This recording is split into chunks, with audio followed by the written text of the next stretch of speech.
কি রে নবাবজাদি, এখানে বসে বসে কি সেলাই করছিসটা কি শুনি? এই ঘর সংসারে তোর কি আর কোনো কাজকর্ম নেই? ঘুম থেকে উঠেই নিজের কিছু না কিছু কাজকর্ম করতেই থাকিস। সংসারের কাজকর্মগুলো কি করবে শুনি? ওঠ বলছি, ওঠ, উঠে গিয়ে ঘরের কাজকর্মগুলো কর। কাকিমা, এই যে আমার শাড়িটা ছিঁড়ে গিয়েছিল, তাই এটাকে সেলাই করছিলাম। এটা যদি আজ সেলাই না করি আমি পরবো কি? কাপড়টা সেলাই করি, ঘরের সকল কাজকর্মগুলো আমি একসাথেই করে ফেলবো। আপনি কোনো চিন্তা করবেন না কাকিমা, কিছুক্ষণের মধ্যেই কাপড়টা আমি সেলাই করে ফেলবো। মেয়ের কত সাহস দেখেছো, আমার মুখে মুখে তর্ক করে! আমার বাড়িতে থেকে আমার উপর হুকুম চালাচ্ছিস তুই? না না না, এই তো হবে না বাপু। আমার একটা ঘরে অত আদরের মেয়ে আছে, ওই মেয়েটাকে তো খাবার দিতে হবে নাকি? কিছুক্ষণের মধ্যেই মেয়েটা ঘুম থেকে উঠে পড়বে। আমার হাতের পেটুনি খেতে না চাইলে তাড়াতাড়ি তোর কাজ ফেলে রেখে রান্না বসা গিয়ে। না না কাকিমা, আমি এক্ষুনি যাচ্ছি, এক্ষুনি কি রান্নাটা বসিয়ে ফেলছি, তারপর না হয় আমার কাপড়টা সেলাই করব। লোকে কি শুধু শুধু বলে যে সোজা আঙ্গুলে ঘি না উঠলে আঙুলটা একটু বাঁকাতে হয়। এই তো এতক্ষণে হতচ্ছাড়ি সোজা হয়েছে। তোর মা বাপটা মরে আমার উপর যত জুলুম রেখে গেছে, আর ভালো লাগে না বাপু। তুই কোথাও গিয়ে মরতে পারিস না, আর আমি সহ্য করতে পারি না।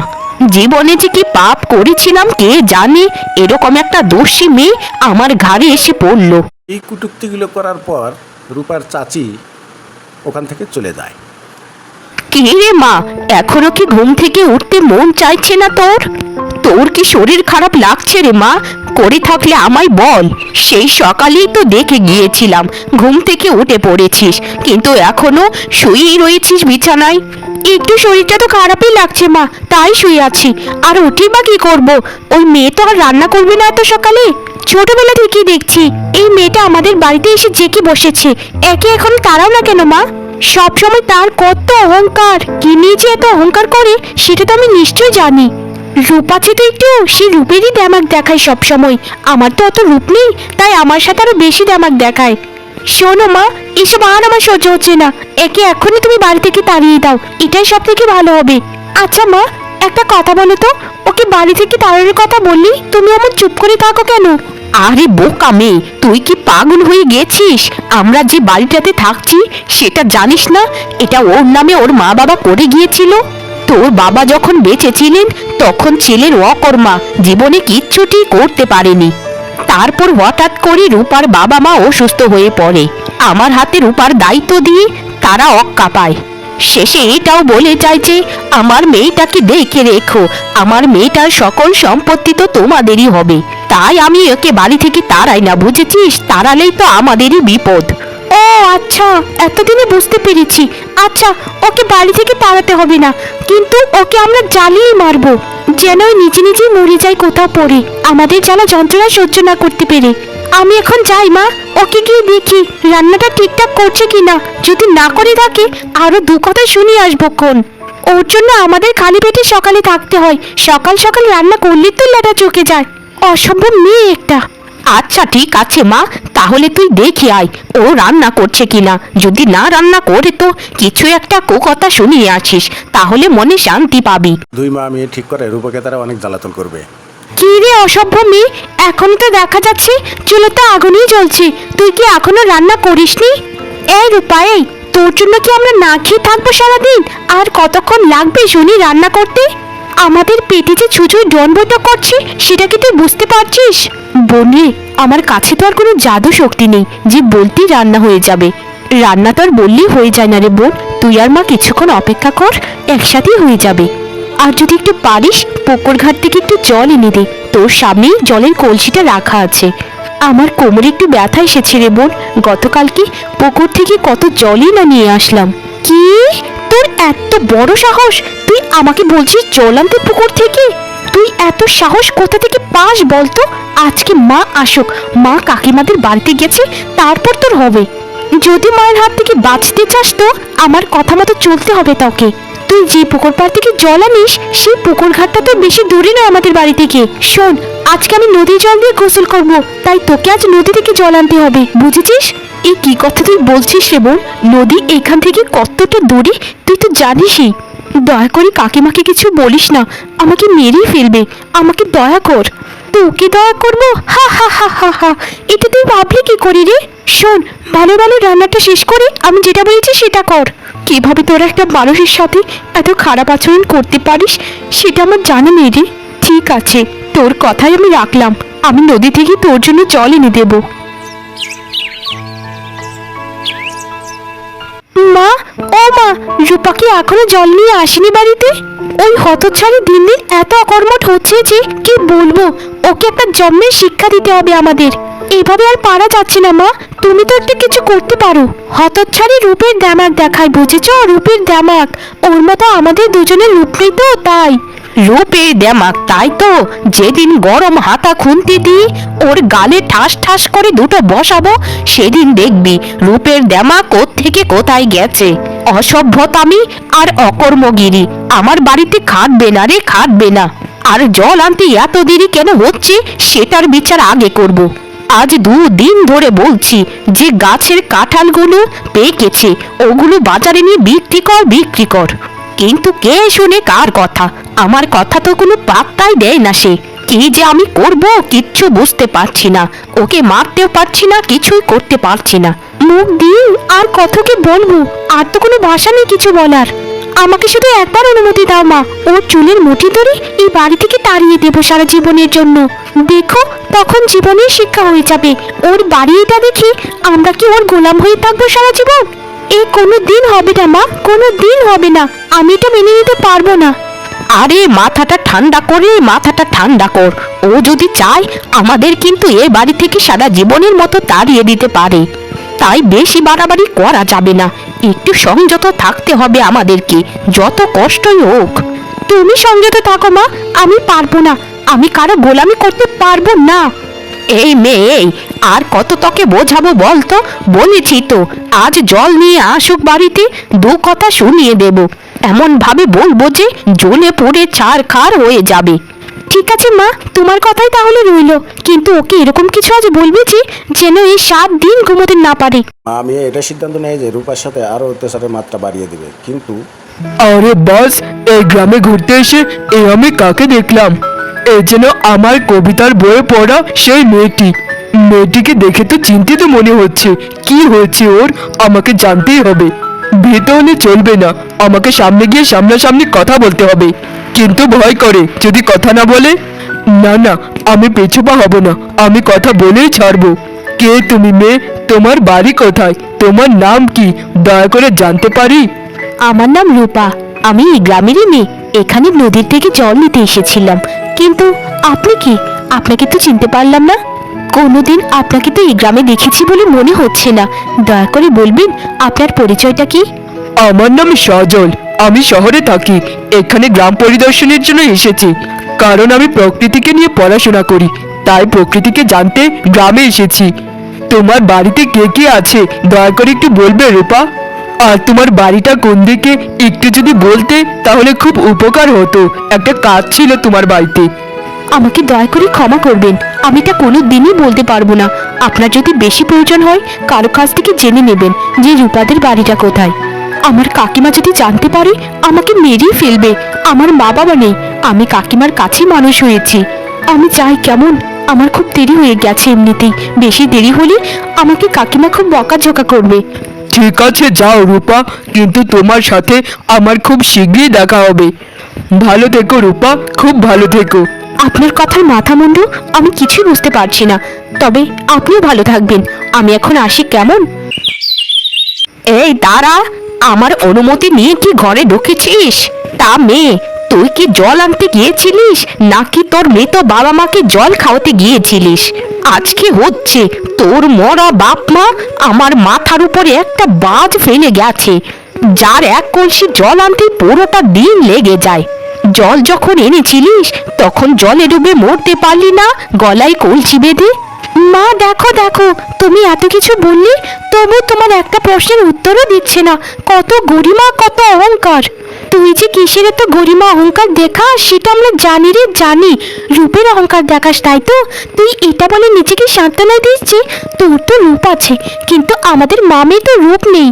তোর এই রূপ একদিন দেখিস আমরা দুজন মিলে ধ্বংস করে দেব।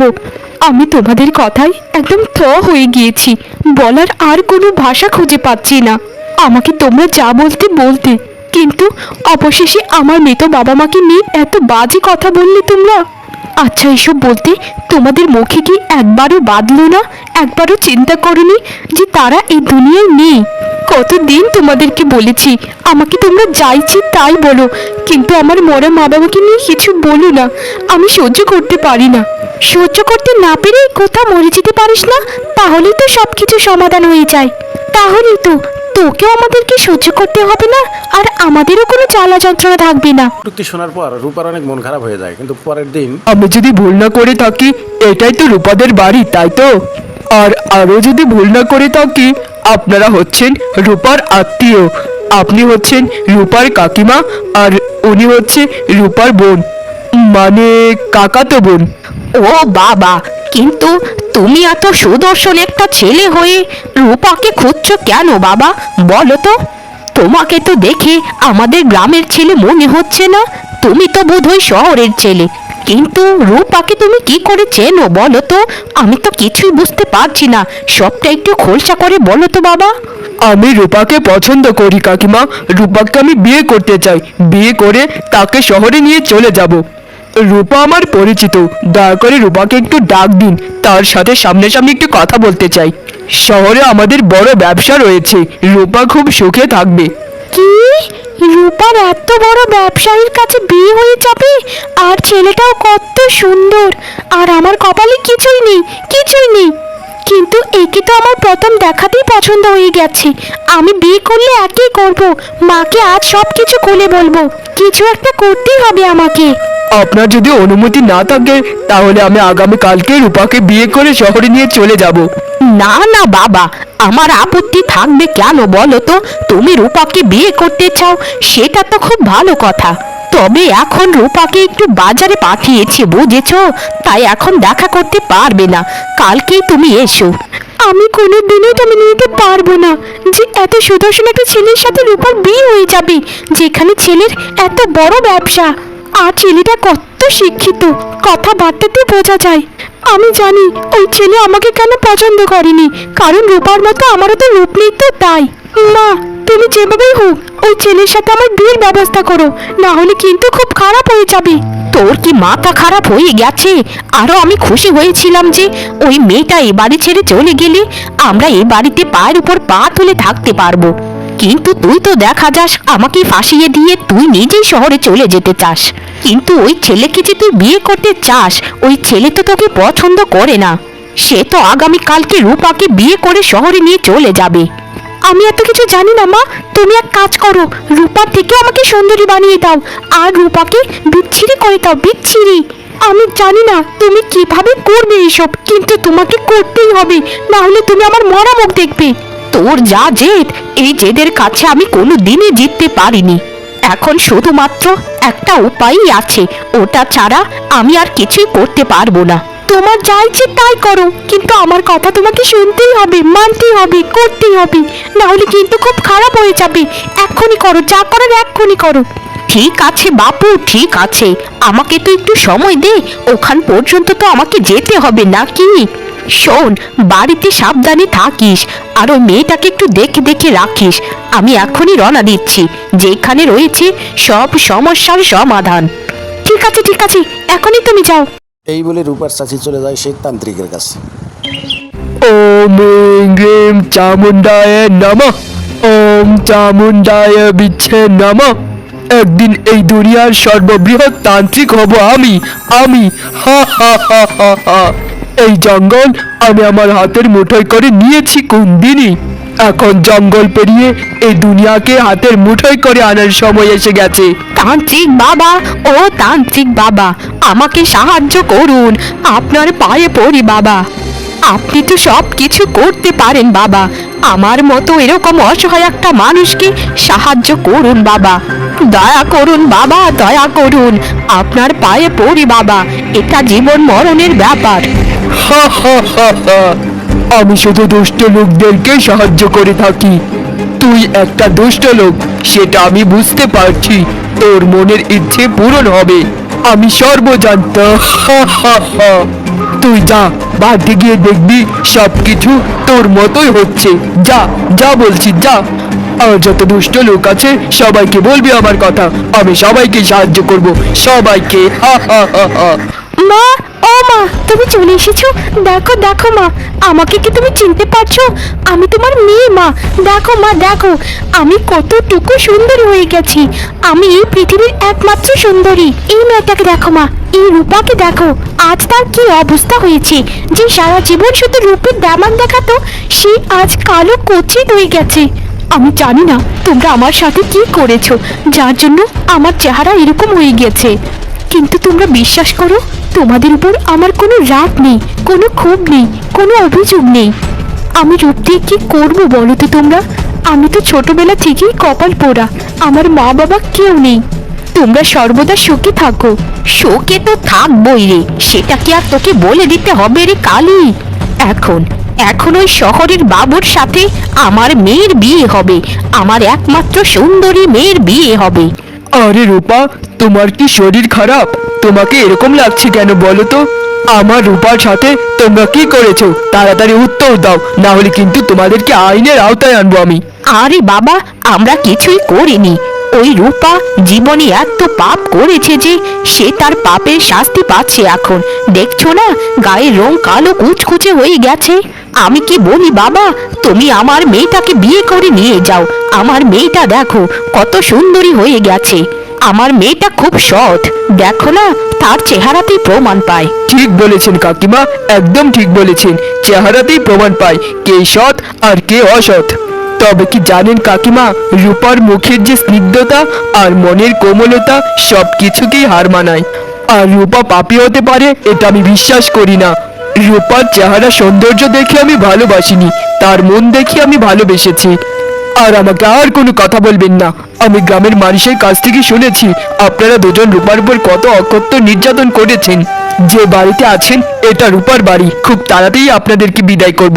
এই বলে সে রূপাকে নিয়ে চলে যায়। তারপর এ কি হলো মা? ও আমাকে বিয়ে করবে কি? আমার দিকে তো ফিরেও তাকালো না। ও তো রূপাকে নিয়ে চলে গেল মা, সারা জীবনের মতো চলে গেল। আমি এখন কি করব মা, কি করব কিচ্ছু বুঝতে পারছি না।